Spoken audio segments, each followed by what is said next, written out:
All right, let's dive into the world of flamenco, and specifically in Cadiz. We're thinking you're headed there soon and want to know the real deal. Not the tourist traps. Right, not the tourist traps. And luckily, we've got an awesome article by a local expert to help us out. Oh, yeah? Yeah, it's by Clive Muir. Have you heard of him? I have, yeah. Isn't he the one that runs all those tourism sites and eco-travel tours Yeah. in Andalusia? Exactly. So he definitely knows what he's talking about. He does. You can really feel his passion for the region just reading this thing.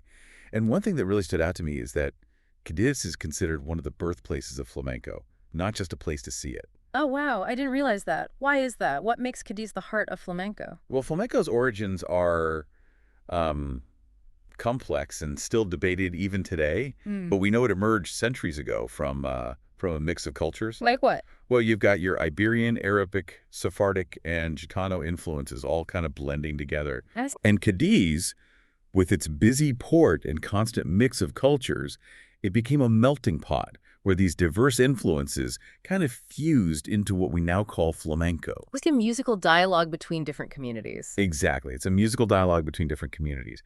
And knowing that history, it really adds a whole other layer to experiencing flamenco in Cadiz. It's like you're tapping into the very soul of the art form when you're there. Yeah, that makes a lot of sense. A port city, all those different people coming and going, sharing their music and traditions. So, where do we go to see this magic in Cadiz? Where would you recommend?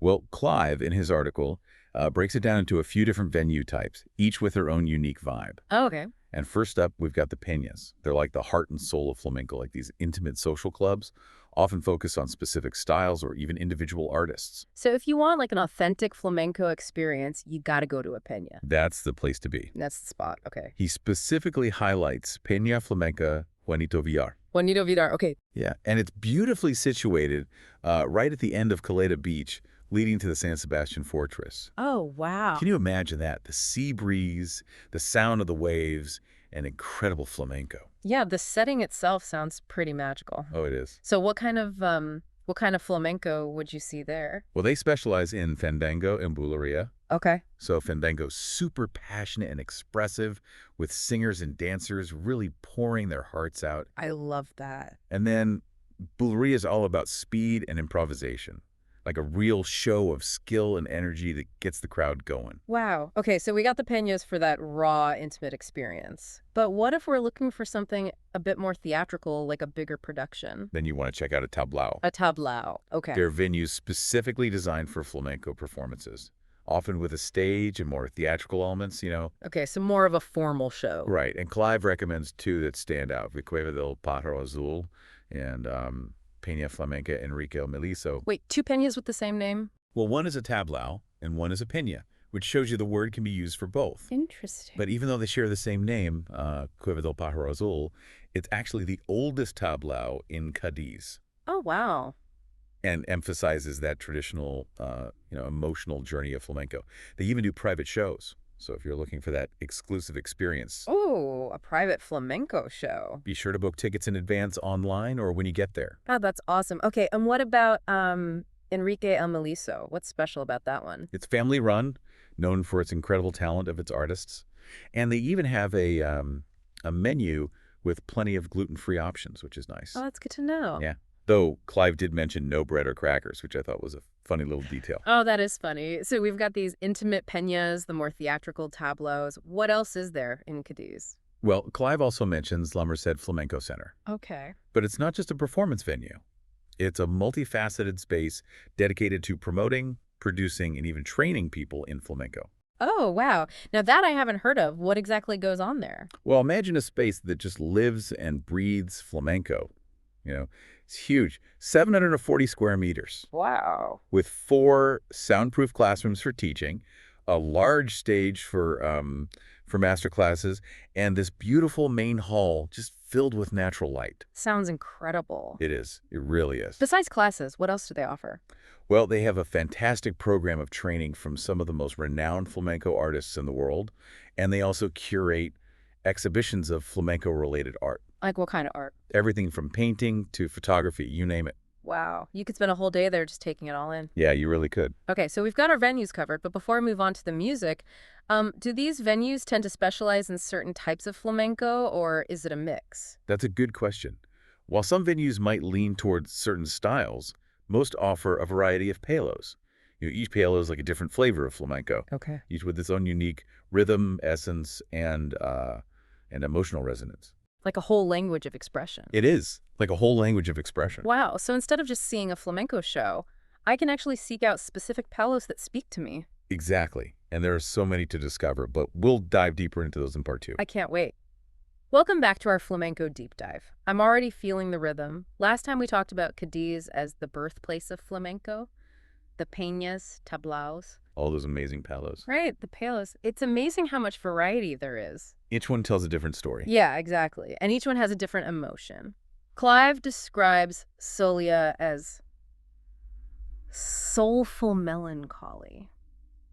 What does that even mean? Well, imagine like a slow, mournful melody, often sung with deep, resonant vocals. The dance is very grounded, expressive arm movements. Like a sense of longing or sorrow. Exactly, just pouring out emotion. Sounds powerful. It is. And then you have something like Bulería, which is a complete, like, 180. It's explosive energy and pure joy. Okay, so a big fiesta. Yeah. But it's also technically demanding, right? Yeah. Oh, yeah. The dancer needs incredible precision and stamina. But even with all the technique, it's just overflowing with joy and celebration. Like lots of hand claps, swirling skirts, a rhythm you can't resist. I bet. We also touched on alegrias. Clive described it as vibrant and celebratory. Yeah. What else can you tell us about it? Alegrias is all about pure joy. Lively, upbeat music. It actually originated in Cádiz. Oh, really? Yeah. It makes sense with all the city's coastal energy. Yeah, totally. So Soleá is more introspective, Bulería is joyful but technical, Alegrias is just pure fun. You got it. Okay, I gotta ask about Taranta. Clive describes it as mysterious and contemplative. Toronto is definitely unique. It's haunting, evocative. It's got a slower, more meditative rhythm. The melodies are often complex. It's like a mystery. There's definitely a depth and mystery to it, like a story being whispered in the shadows. Wow. So it's less about being flashy and more about drawing you in. Exactly. Subtle but powerful. I love how these different palos create different atmospheres. It really shows how flamenco is woven into Andalusian culture. Speaking of which, we keep mentioning the Iberian, Arabic, Sephardic, Gitano influences. How do those actually come alive in the music? Well, it's not so much about distinct separate elements, but more of a fusion over centuries. Like you might hear Arabic musical patterns, the passion from Gitano culture, and those soulful melodies like Sephardic traditions. Like each culture added a thread to this tapestry. Yes. And now the threads are all interwoven. You can't really pull them apart. So authentic flamenco in Cadiz is about more than just the steps or the music. It's about that history. Exactly. Knowing that Cadiz was a major port, a crossroads of cultures, really makes you appreciate how flamenco absorbed and transformed those influences. Like the city itself is part of the music. It really is. This has been incredible. We've gone from history and venues to those palos. Right. The peñas, tablaos, even a flamenco training center. And Soleá, Bulería, Alegrias, and And there's still more to uncover in part 3. I'm ready to book that flight to Cadiz. We've come a long way from flamenco newbies. We have. From history to venues to those incredible palos. Yeah, but I'm still thinking about those cultural influences, the Iberian, Arabic, Sephardic, Gitano. How do you actually hear those in the music? Well, it's subtle, but once you know what to listen for, it's amazing. Like Yeah. the complex rhythms, those often come from Arabic musical patterns. Okay. And that raw passion, in the dance especially, that's often attributed to Gitano culture. So each culture brought their own thing to the table. Exactly. It all blended together over centuries. It's not like separate ingredients. It's more like a fusion, Yeah. and those really mournful melodies, the ones that get you in the heart. You can hear echoes of Sephardic traditions there. Wow. It's like the music is telling the history of the people. It is. That's the beauty of flamenco.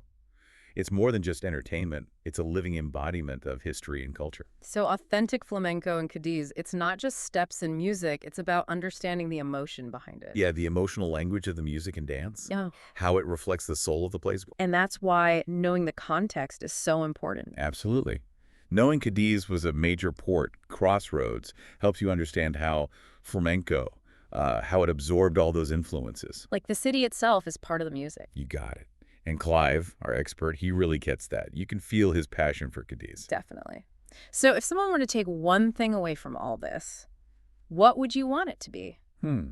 That's a good question. It is a good question. I think when you see flamenco in Cadiz, don't just watch, feel it.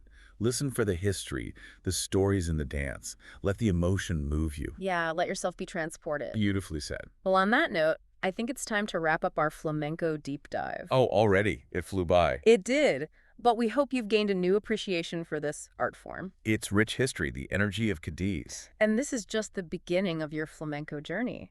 As you explore the venues, the styles, The story. think about how that unique spirit of Cadiz influences what you see and hear. And most importantly, Have fun, let the rhythm move you, and don't be afraid to clap along. Ole.